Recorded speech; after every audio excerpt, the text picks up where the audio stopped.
device. So what are the three aspects of digital device? Hindi siya most commonly nag-exist. What are the aspects?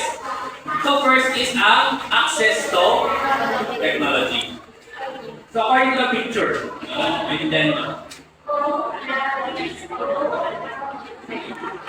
Ano?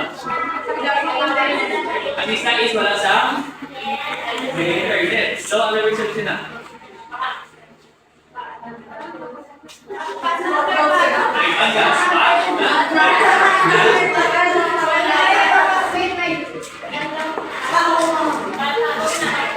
Okay, what do you mean by access to technology? Sige daw.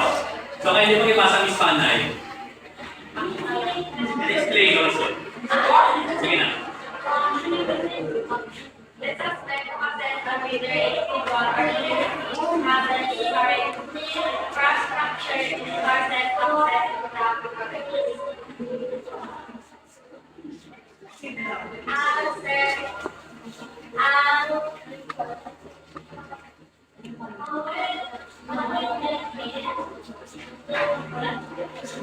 Wala? So what do you mean by access to technology? Sige daw.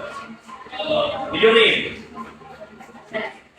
Sige daw. Sige by access to technology. Ito. Sige pa na yung explanation ka na. Sige daw.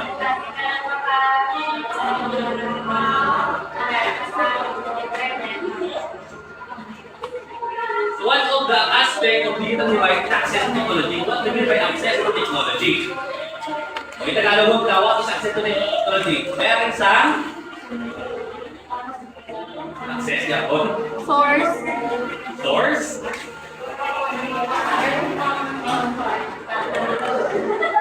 Ano doon ka? Sige daw, sa likod. Sige daw, lagan niya.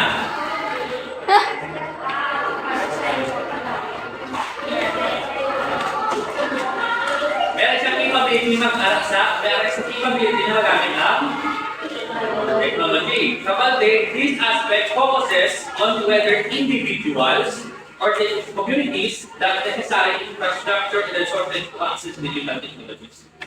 What do you mean by access to technology? So sa individuals naman, sige daw. So number one is, the digital device is access to technology is wala sa smartphone. So sindir ba siya na, ano siya, sa may access siya sa technology, wala. Or the smartphone. Or sa mga devices. So, di ba wala? So, also, some